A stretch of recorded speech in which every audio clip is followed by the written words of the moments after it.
So you got rid of all the bullshit and you concentrated and you got focused and you got great. Welcome to Decoding TV's coverage of The Bear Season 3. Previously on Decoding TV, we've discussed the first 3 episodes of The Bear Season 3, and in this conversation, we are going to discuss and spoil the entire season of the show.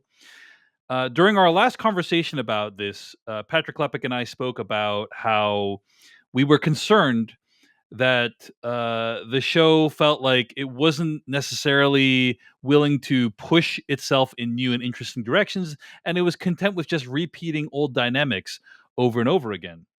But we had 7 more episodes of the show to watch, and so we didn't know where the season would end up. Now that we've seen the entire season, Patrick Klepek, my question for you, do you feel like season 3 of The Bear did push itself in interesting, new, exciting directions? Or does it feel stuck in the same place? What do you think?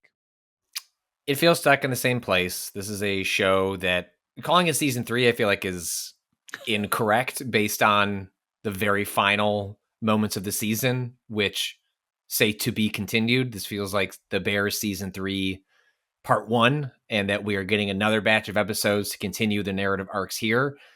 I would actually submit to you that this should not be called The Bear Season 3 Part 1. It should be called The Bear Season 2.5. It's more like the consequences of season 2 without any storylines for season 3. Yes. Which feel like that's actually where the show is trending the direction of. Yeah, it feels very inert. It feels frequently high in its own supply. I think it's a show that is kind of like huffing its own fumes from the first 2 seasons. And yet has incredible highs. Like the episode Napkins is tremendous. The first episode is an exquisite piece of art, experimental filmmaking. Like there are plenty of reasons to watch this season. Where it falters for me is like its inability to move forward. Carmy is just a character that is stuck, and this is a show that is centered around Carmy. And if Carmy can't move forward, and that doesn't mean he has to become a better person, it just means he has to move forward in time.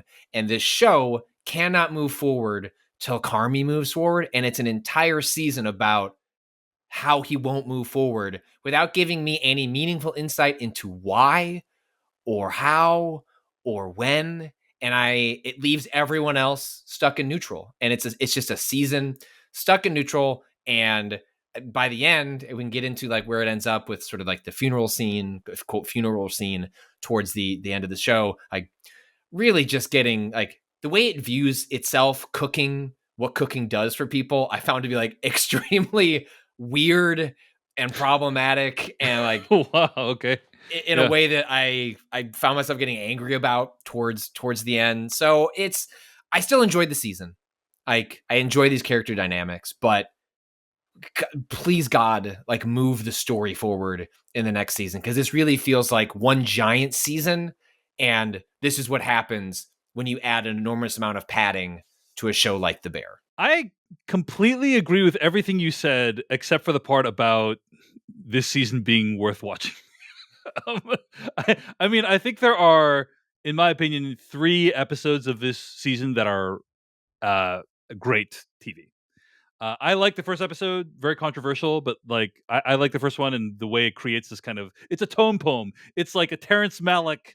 If Terrence Malick made a Bear episode, that's great. Episode 6, Napkins, is like a good episode. It is a flashback episode, so like no new ground is trod, but it is a flashback episode that and no relevance to the current season or the arc of that character. not really. But also directed by Ayo Adibri, which I think it's her like directorial debut or one of the first things she's directed, and so it's well directed. But yeah, it tells the story of Tina. And then episode 8, Ice Chips, which is talks about sugar and what happens when sugar goes into labor. That episode featuring Jamie Lee Curtis, I think is pretty well done. Again, not a story that has really that much to do with the main plot of this season. If this season can even be said to have a main plot, but also like a really strong highlight. In fact, I would argue those are the only 3 episodes you need to watch from this season. And literally you could skip everything else and like very little is lost if you skip everything else. Fundamentally, I feel like this season just doesn't respect the viewer's time. Like I think that so little happens. I think this season, I think, takes place over the course of certainly less than a month, possibly even less than a week. Like very little happens during the course of this season, and it feels like a tragedy to me because I think there's a couple dynamics at work.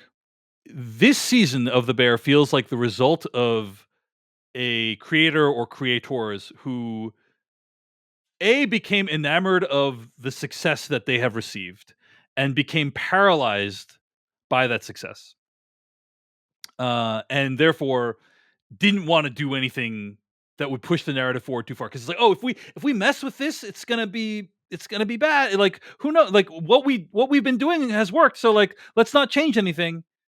And that is just death for good storytelling. So that's one component of it. And the other thing is like a more general issue that people have had is like, I was listening to Extra Hot Great, um, one of my favorite TV podcasts, and they were talking about how Patrick Klepek. Do you remember in season 1 there was this episode where they had to run the food catering for like the Oliver Platt's party? Oh, with that kids, was what a good episode. and they accidentally like laced it with Xanax. Yeah. This feels so freaking far from that show. Like that was a whole different show at that point. You know what I'm saying? And this show has now become obsessed with like fine dining. It's like the first season was like, oh, how do I make this like I a fine dining person have come into this sandwich shop, and how do I make this work? Like, how do I get this sandwich shop in order with all these different personalities and all these operational challenges? And then he's like, I know, let's make this into a Michelin star restaurant. And then like that's basically what the show has become, right? And it feels like the show doesn't really have room for kind of similar to the way Carmi is barely gives a shit about this side window of where they're selling sub sandwiches out of the side of this Michelin star restaurant. It feels like the show doesn't really have much room in its mind for some more basic pleasures of this kind of storytelling. Like, yes, there is some humor with the facts, and John Cena shows up, and too much humor. I would say, like, I love their bit. Haunting made me laugh every time it came up. But I think they're in this show so much doing very little. And the reason those characters work are when they do show up, you're like, oh, my boys, like the boys are here. They're a little like they're relief in a show that is often cranked up to like the nth degree in terms of anxiety. And here it just constantly feels like they're here because like, I know the show episodes are only 30 minutes long, but like we got to fill like 4 or 5 minutes. Like, can you get like riff guy? right? And like, it's just, and they provide the only comic relief in this show, yeah. Which, by the way, is ostensibly a comedy still, So like, it's the show has kind of lost sight of some of the basic pleasures of television, in my opinion. And it's like, oh, we need to be about what it means to cook and what it means to eat. And it's like, you're a freaking show. You're a freaking like theoretically a single camera comedy. Theoretically, is what you are, right? Like, or dramedy. And the show doesn't really seem to be interested in delivering on any of the basic There's no drama. pleasure. There's nothing like there's nothing. There's no conflict. It's not interested in delivering on any of the basic pleasures that you would get in a single camera dramedy. Like we've seen single camera dramedies before, Patrick Klepek. Most of them are not like this, right? Most of them move the plot along. I've seen the argument that like this season is about showing you the conflict, the internal conflict that these characters have, right? Like they're stuck, they don't know what to do, and this show replicates that. And it's like, okay, if so, not very interesting in my opinion. Like that's not an interesting thing to watch happen in my opinion.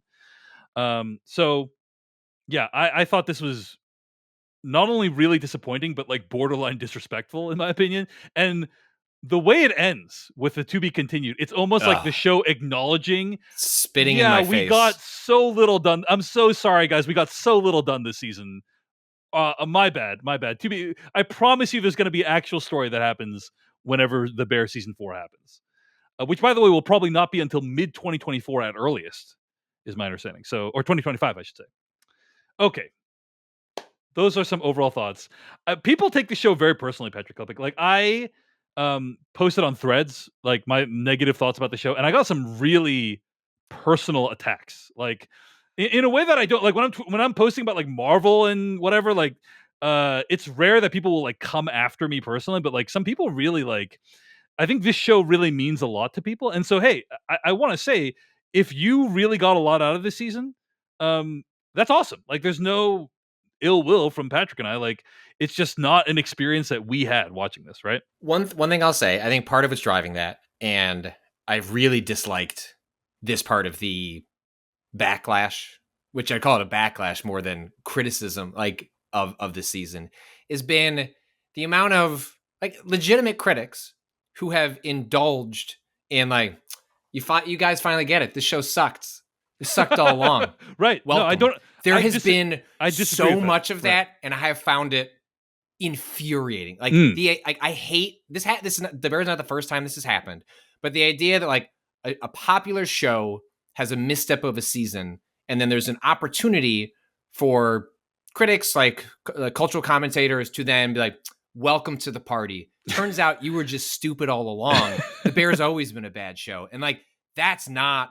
And I think that's part of what it is true that the Bear I think is very personal to people. Yeah. It's very because like, it's about family. It's like yes. it invites you to consider these people as your family. And so if people are criticizing the Bear, you feel like they're attacking your family in some way. An episode like Seven Fishes like is a huge part of the response to that was like people personally responding to like toxic, ugly, abusive dynamics, like which are at the heart of many of the relationships in the show. It's part of what makes Ice Chips like such a like a brief highlight of this season.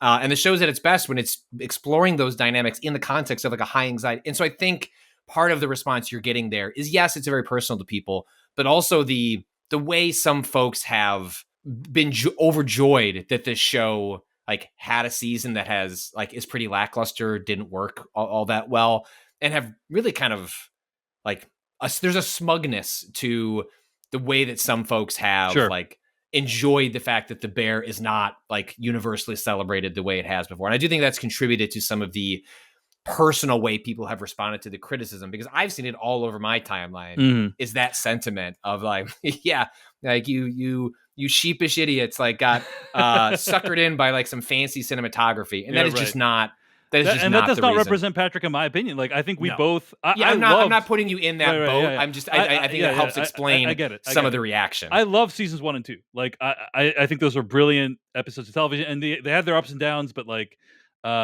overall huge proponent of the Bear coming to season 3. And now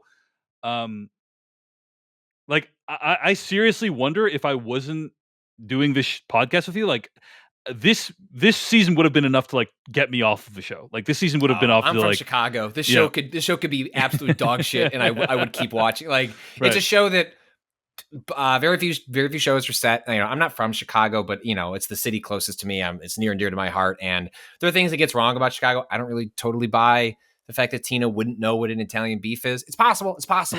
Chicago's a big city. Yeah. She hasn't left her neighborhood. Like it's possible that's not part of her culture, but like, it's a city that appreciates, loves Chicago. This show could get exponentially worse. And I would still like the lavish shots, like Wilco song selections. Like the show's got me on like multiple levels, but a huge part of my response to this season is just frankly disappointment relative to the previous seasons more than like I didn't expect that. I expected more, and that's where a lot of my disappointment comes from. I just feel like they have lost the plot completely, so to speak. I'm worried, man, because part of it's not quite clear what the production overlap is on like what they shot and like. But if the creative process of season 4 was part of the conception of season 3, and like there's overlap because these actors are becoming more popular, schedules are becoming more difficult, that makes me worry. Like it's not as though like, all right, we're gonna take some time off, think about the response to season 3. Like we might be just picking up where we left off, and it's just sort of a part 2. And that makes me nervous about where the show goes from here. Right. Let's talk about a few highlights, and then I will we'll discuss where the plot lines end up for season 3. Right. But one cool moment of the show that I do have to say, like, oh, that's kind of cool. Like, first of all, I think it is a problem unless you're lost. ABC original series Lost. I think it's a problem when like your best episodes come from flashbacks, in my opinion. Like it shows that like, oh, people are way more interested in what happened in the past than like what actually is moving the show forward. In my opinion, people differ on this. But I think it sticks out in a season where nothing else. Like, I think it worked better when there was currents happening in two directions, right? Yes. Like the show is moving forward and going backwards tells us something about what's moving. Here, it's like at least this is like the character's gone through an arc. Now the arc does not mean anything. Like it means something, but it's not pushing the storyline. But like you watched a character go through something. Yes, you walked a character go through something. Exactly. Yeah. So in episode 6, Napkins, we learned about Tina and her journey to being at the Bear. She was laid off from her office job and then looked for jobs for a long time before she finally found one by chance. And what I really appreciated is in the first episode of the season, there is a flashback where Carmi takes a photo of food and sends it to his brother. And we see his brother show it to. He's like, "Oh, hey, look, my brother made this." And then in this episode, we see that scene play out from the flashback in episode 1. So I thought that was kind of cool. Like, okay, the Bear, maybe that was worth it. We're spending so much time in the past, but like that was a cool like aha moment. Oh, that was from episode 1 of the show. I like that. And obviously, like how Tina came to be part of this family is like a really kind of moving, powerful story of like applying for dozens of jobs and failing, and what that episode captures is the indignity of applying for jobs, right? Like, and how painful it can be. It just feels like it's a beautiful episode. I found it like emotionally very powerful, except that it's an arc tied to her from season 2. Like season 2 is about like finding purpose, place, recognition. Like, here's what you're good at. A lot of season 2 was like, what are the people in this around us good at? Like, how do we set them up to go like make good, like, so that would have made more sense as a season 2 episode. It's like, here's where she was. Like, here's where she's like, and it just feels very, again, it's isolated. It's great. I love Mikey coming back. Any excuse the show can give to like get a scene with him that feels like justified is fantastic. And I think it works really well, but it's part of the show. Like, it's not just a flashback. It's tied to a character arc from a season ago. And because Tina doesn't really do anything this season. There is episode 8, Ice Chips, which I think is really lovely. Patrick, you can tell me about this, but like, from what I understand, this is a fairly accurate depiction of what labor is like. And also, it kind of ties up this whole Jamie Lee Curtis plotline, which is like, we saw in the Fishes episode last season, all the complicated history that these characters have with that character. We understand why Sugar would be the last character that Sugar would want to call in this situation, but she has to because of plot reasons. And Jamie Lee Curtis comes in, and it's like it feels authentic, it feels beautiful, it feels redemptive, but it doesn't feel like too cheesy. And so I like that they kind of like, who knows where else we're going to go with the Jamie Lee Curtis character. If this was the last we saw of that character, that would be a very satisfying conclusion for that arc. But yeah, I thought that was a beautiful episode as well. And it's largely a two-hander between these. It's just these two actors just acting the whole time, often with the camera like close up on their face, like with nothing else. So wanted to give a shout out to Ice Chips as well. Patrick, any thoughts on that one? It has my favorite cut to logo moment, probably of the series. Like when like just that sequence when she's in labor, she's navigating like the horrendous Chicago traffic, which is a huge pain in the ass. It's so difficult to change lanes. And I don't know exactly where she is, but I've emotionally been where she is in that Chicago traffic.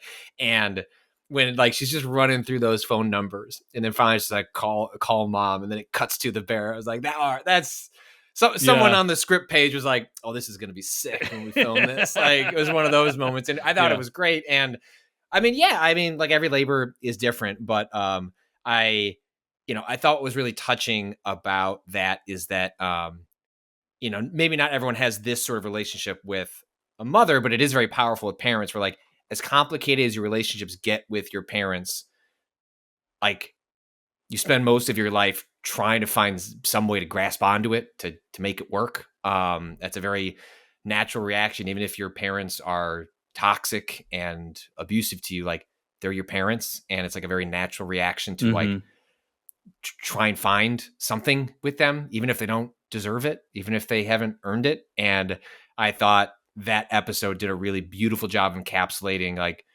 what does that mean from both ends. I don't think it absolves like her character. I don't think necessarily what happens in that episode is forgiveness, but and it's not even necessarily understanding. Like I would have been disappointed if like, oh, the way this all works is like you just understand how bad like their mom had it. It doesn't do that. It like she remains messy, she remains toxic, she remains abusive. What she did to those kids over the course of their childhood like cannot be forgiven. And yet, if the choice in front of you is hold that against the person for the rest of their lives, give them no chance at a path forward, like this sort of moment that wouldn't have happened unless circumstances allowed it. The two of them in this high pressure moment, who knows what happens when, you know, the high of and the pain that's involved in this very, very much high pressure moment that's similar to like in a kitchen, right? Like it's just where everything is like on the table. Like they found not even common ground, but they saw each other. And I thought that was beautiful. And I'm with you. Like my worry about this show continuing is like that's like an exit stage left. Like don't see that character again. Like that resolves their moment is an encapsulation of the issues she has with the whole family. Does she need to have a moment with Carmi? I don't need it. Like I feel like she was the family representative of how they felt and what that woman needed to acknowledge to have any sense of like the pain she caused those children. So I thought that was really well done, where like it uses the labor as this really beautiful moment to tell a story about like the complicated relationships people have often with their parents as they age. Agreed. As we get to the end of the season, I mean, there's so many subplots that season 2 introduced that are not even really picked up on or move forward in any way at all in season 3. Sid and Marcus's romantic relationship, which the show pays virtually zero attention to this season. Marcus is working on some dessert this season that he never really concluded. Like David, when they showed this like 10-minute clip of like magic being discussed, I was like, this show essentially is like the like pantomiming jerking off motion, you know, it made into TV form in many ways. And then when you get to the end of like, oh, we're gonna have all these actual real life chefs talk about what it's like to cook. I'm like, what am I even watching? Like, I would literally rather be watching a documentary about this than watching this show. The show even tries to like it almost felt like fourth wall breaking, where they have the character, the computer, you know, is like, you know, comes in, is like trying to, you know, fix up the finances of the place, which frankly, if that had been the arc of the season, would have been like really interesting. Yes. Like I think that would have been a really fascinating, like, hey, you're running this, it's successful. Like, but financially, none of this makes sense. Seems like you could have gotten a lot out of that for a season. But, you know, he comes in and at one point says like, hey, what does Marcus do here? And it's like, we don't get rid of Marcus. And it was almost like the show subconsciously acknowledging like, we have nothing for this character to do, but everyone loves Marcus. So what do you want us to do? Get rid of Marcus? No. And it felt so indicative of the storytelling of the entire season, which is like, in the very thing you were talking about, where they're in love with this current dynamic, these characters, when it's just unwilling to take any risks anymore. Yeah. And part of risk is like letting characters go, like go and come back. And it's like Marcus has nothing to do, but we all love when Marcus is on screen. So we can't like, would have been so much better if like they had to fire Marcus. Everyone fucking loves Marcus. Let go Marcus bloom somewhere else. And the show is just unwilling to do it. The computer, by the way, played by Brian Koppelman, who wrote the movie Rounders. FY. So, really? Yeah. Learn something new and every also, has been an actor. He's appeared in, I think he created Billions, if I'm not mistaken, and also was an actor in Michael Clayton. Anyway, so but the big plotline this is Richie and Carmi, like their conflict literally just goes away. Like there's no resolution for any of that shit as far as I can tell. And then the big plotline is Sydney gets a job offer to work at another place, which is enormously frustrating for a couple of reasons. First of all, it is obvious to anyone watching the show that she should 100% accept that offer. Like, I don't know about you, but like, it is by far the best, like the best choice for her. First of all, she's ostensibly a quote unquote partner, but she won't sign the documents for this, the bear thing. She is not treated like a partner at all. No. I mean, just look at the very last episode where Oliver Platt's like, hey, I'm going to have to shut down the restaurant if we don't get a good review, which, by the way, is its own bizarre thing that I'm not going to get into right now. But is Sydney informed about that? Like a partner would be? I didn't see that conversation happen, Patrick Klepek. So she's not treated like a partner. The workplace is toxic. She's not treated like an equal. It's terrible for her. There is absolutely no reason why she should stay, other than, again, the show is in love with this dynamic of them together, right? And but at least the first 2 seasons sold. Why would people stick around this guy? Yeah, I think they sold it. Like it's like because he's so brilliant and whatever, right? But also like there was like a level of empathy and understanding, and like, yes, it's bad, but like you see a person trying and they care about, like they want, like season 2 is a lot about like Carmy setting up like other characters to try and find themselves and like benefit from this situation. And like there's just nothing about season 3 makes any attempt to make Carmy defensible or interesting, or why would any of these characters put up with his bullshit? And the first 2 seasons were much better. That doesn't like necessarily justify why should I stick in a toxic work environment. But it made it, you at least understood why the characters were doing what they were doing. There was reason for them to stay.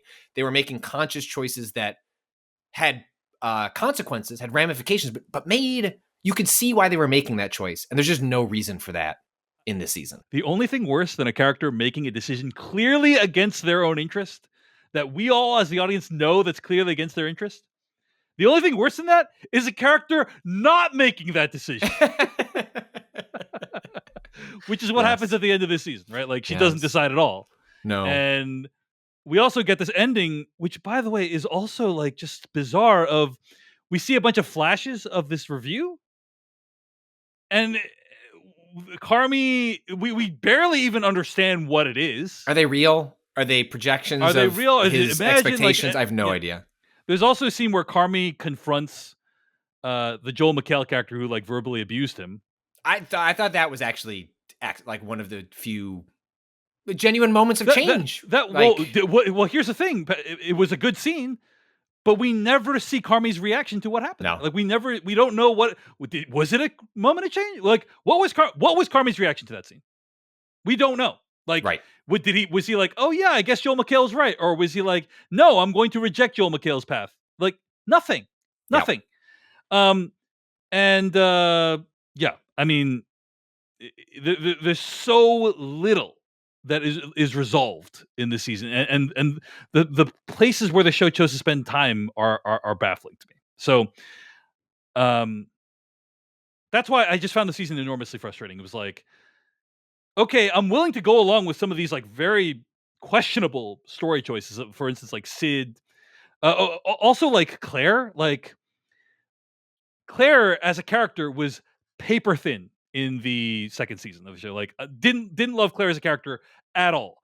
And the idea that like Claire is like the idea of Claire is like haunting Carmy this whole season, it's complete nonsense. It's just like, you want me to like root for this like as if it was some kind of like epic romance. It's like, and then not do anything to resolve it. Like zero. It's almost like I'm willing to go along with this like extremely silly choice, in my opinion, as long as you follow through with it.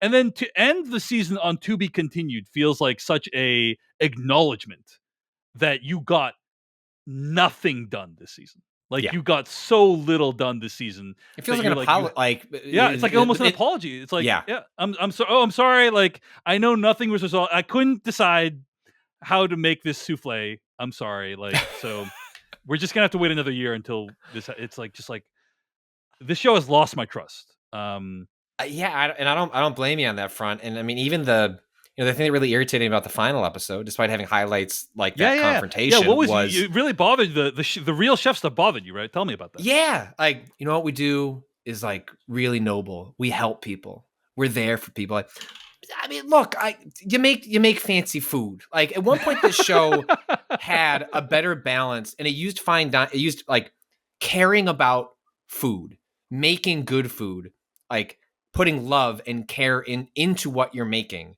and balance that against the aesthetics of fine dining. But I felt like it was making I bought what the show was selling about, like what it was trying to say about the role of food in people's lives, even if frequently it was showing us food that most people that watch the show cannot afford. And then it completely lost me in that just like completely masturbatory like sequence of these chefs like huffing their own farts about like the joy they bring to people's lives. Like, to whose lives?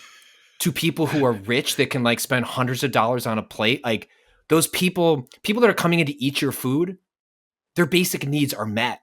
Like the people that are going to the side of like the Bear and getting like the Italian beef sandwiches, like I hope those sandwiches are good and made with care. Those are the people, you know what I mean? Like it just, right. Yeah. It really bothered me because I've tried not to necessarily defend the show, but I feel like the show has had a complicated relationship, I think, with fine dining, how it presents it as like, well, the best food is this kind of food. And I don't think the show is arguing that. I think there was more nuance to it, more substance to that. But then all of a sudden I look back and I'm like, what was it? Was I just tricked? Like, and it's part of that trust issue. It was like spending that much time. And I'm glad those people, like, it's okay to have a calling, to be excellent at it. But like that whole sequence, like, we make people's lives better. It's like, now the money they have makes their lives better. And then they get to come into your goddamn restaurant and get some fancy food. I mean, it just, the indulgence in it is what, like the luxuriating it is what bothered me. Cause I think the show has found a better balance between appreciating what it means to like do food, not just food that like you make in mass quantities to feed your family. That can be great. That can be done well, but also like food as an art form and like what various forms that takes. I think the show has been better about balancing what that means to different classes of people throughout its run. And here felt very much, especially as the show has made the transition to, we're not making like the beefs are off to the side, just like we show that character that everyone likes every once in a while. Like, but he's got anything to do? No.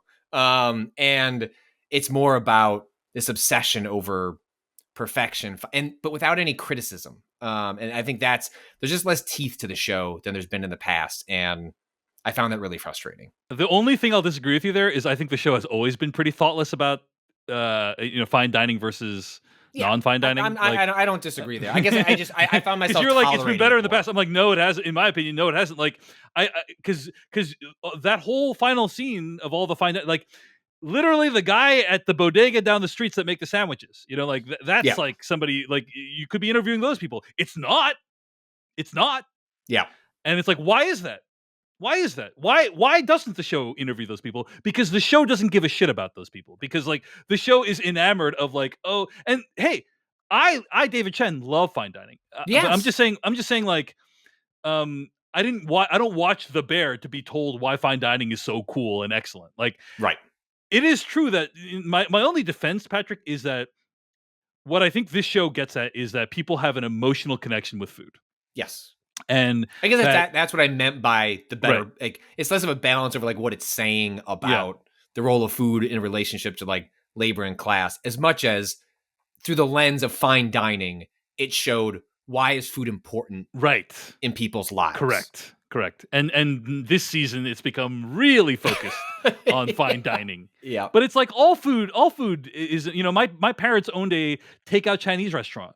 We saw people grow up, like we saw families form and kids be born. Like we didn't see them be born, but you know what I'm saying? Like, we saw like, hey, there's a couple come into the restaurant and then 5 years later, there's a kid with them. And then 3 years later, another kid with them. And it's like, my parents served these people for like decades, and it's very meaningful. Like I understand what that connection is. And it can be true for a sub shop as well as a Michelin star restaurant. And the show seems to only really care about the Michelin star part at this stage of its life.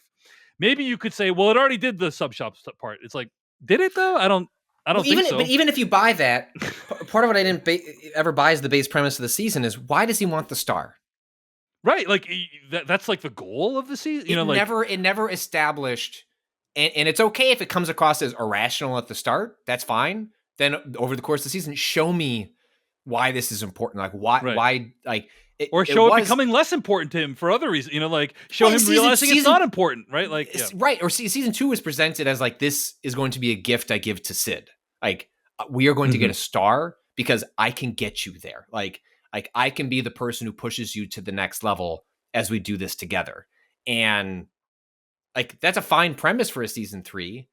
It just doesn't actually engage with that idea at all. And that's really where it falls apart for me. Or if it does, it's going to do all of that in season 3, part 2, a year from now. And that's not satisfying at all.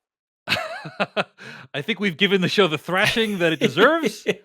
But yeah, I found it enormously frustrating and again, not particularly respectful of my time. So little happens this season, and there's still some excellent craft on display, and there's a few good episodes, but I cannot recommend this season of the show at all. Hey everyone, David Chen here. Thank you so much for watching that video from Decoding TV. If you want to get an audio version of the show, all you got to do is go to podcast.decodingtv.com.